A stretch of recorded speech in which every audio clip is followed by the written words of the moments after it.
Hey guys, and welcome back to another episode of the Tobacco Business Sales Podcast with Damien and Sam. And today we'd like to talk about a very important part of, us marketing a business, and that is the Information Memorandum. We call it an IM, and some people go, what the hell does that mean? Some people call it a Business Memorandum. It's got many different names. It's a very, very key part of what we do. I'll put my hand up and say, I'm not the best at sitting down for 3 hours and writing them. I've got 3 I'm writing this week. If I had any here, I'd pull it out because they're quite big documents. Ours are sort of 25 to 30 pages long. I love gathering the information. I love going and seeing the business owner and finding out more, but then sitting there, I'm not a creative. That's why I was an accountant for many years.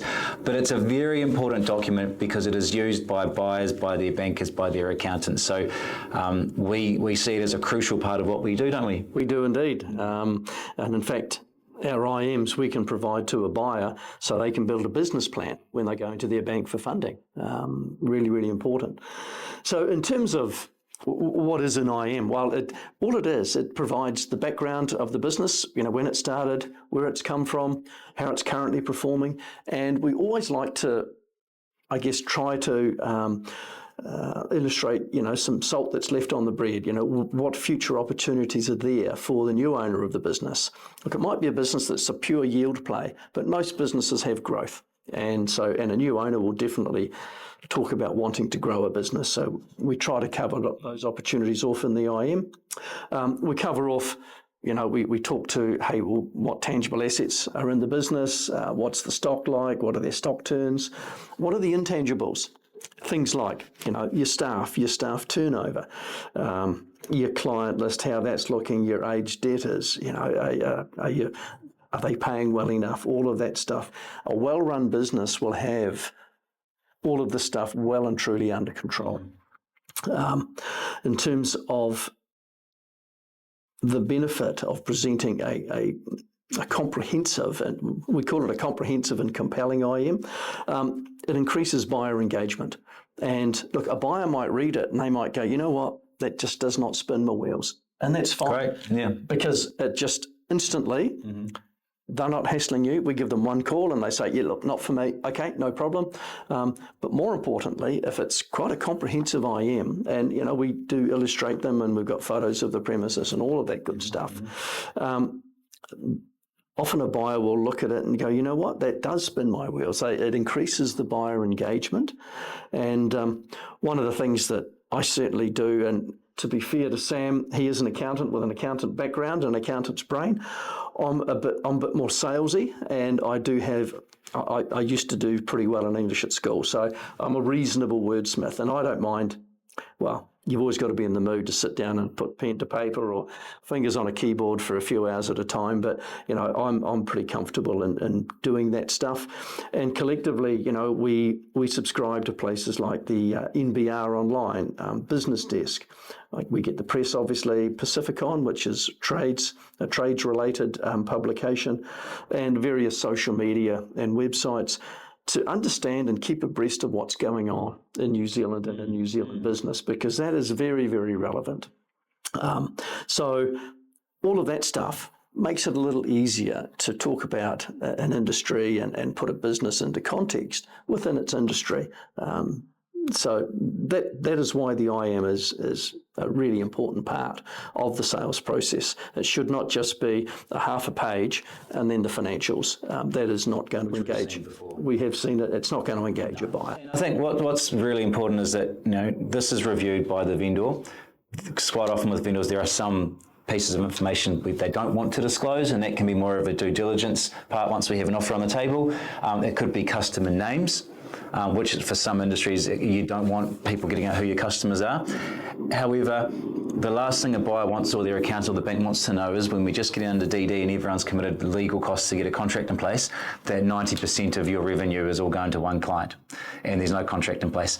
That's obviously a key piece of information we have to include. We may not need to include the customer name, but we need to front that information. And as an accountant, and with your background, we know the questions a buyer is going to ask. We know the questions a banker and accountant is going to ask. we want to put that, the good and the bad, in the IMs. And the feedback we get from accountants as well, your IMs are fantastic. They answered most of our queries. Sometimes, you want to leave a little bit more for buyers, and that if the vendor wants to, but quite often the more detail we put in there, it just makes the whole process easier.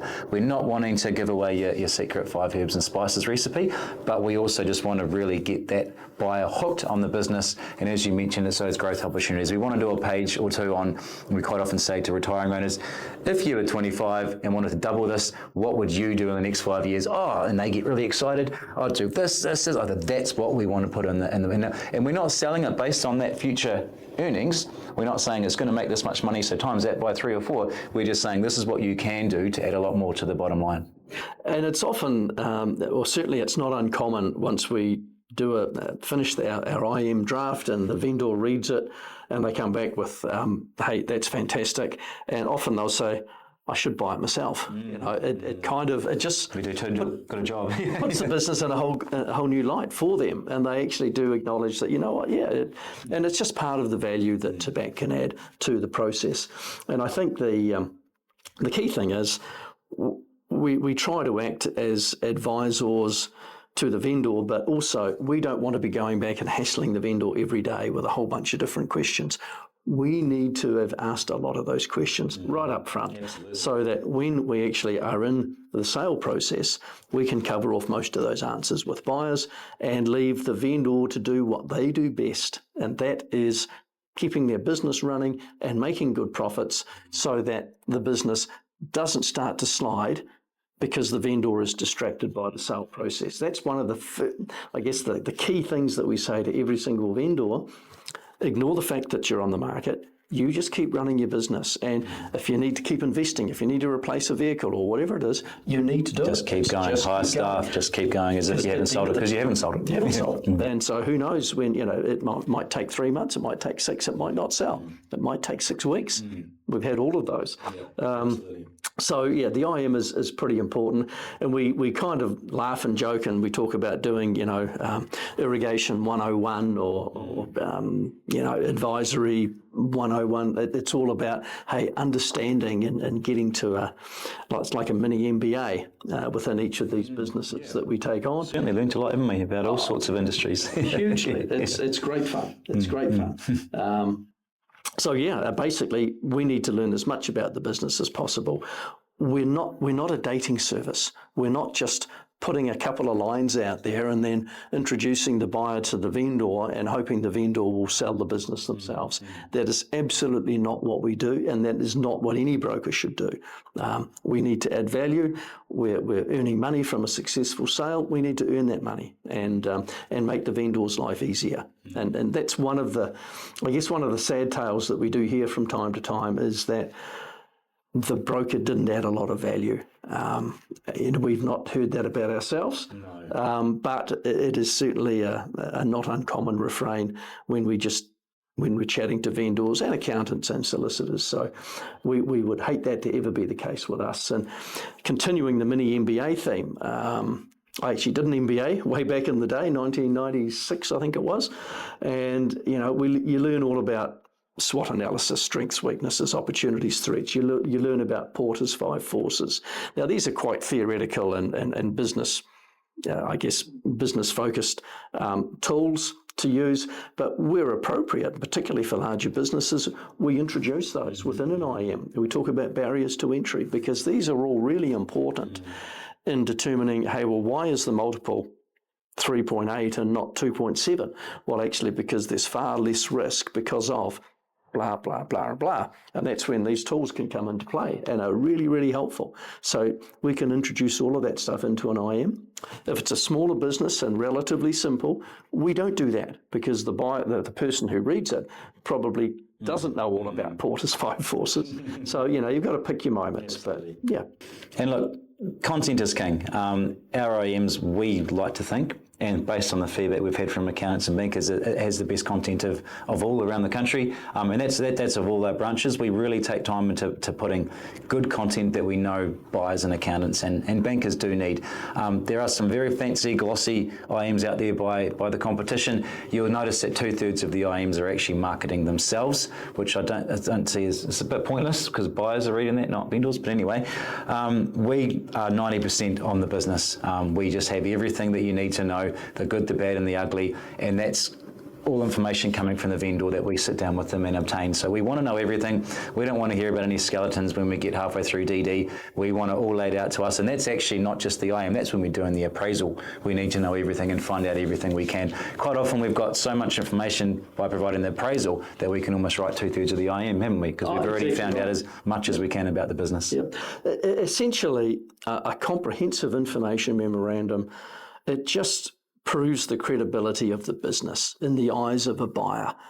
They can read it, they can look at it. If it still doesn't spin their wheels, that's fine.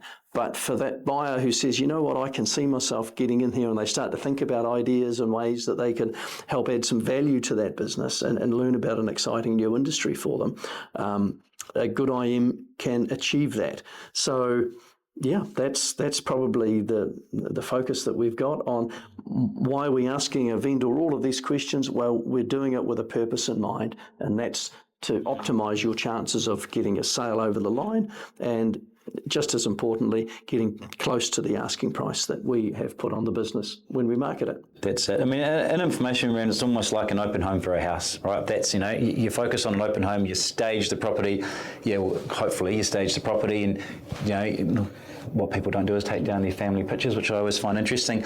But you want to get it looking really, really good so that when people go on a Saturday lunchtime and they're going, wow, this is amazing. That's what the IM is. Yes, there'll be a site visit down the track, but that IM is what's going to actually catch the buyer, get their interest, front end everything so they know at least we've fronted it. This is how you might mitigate the risk of such and such. And then they're like, right, really keen, let's go and make that buyer, or vendor, sorry. That winds us up for information memorandums. Any questions, guys, just get in contact with us via LinkedIn. That is the TBS Business Sales Podcast.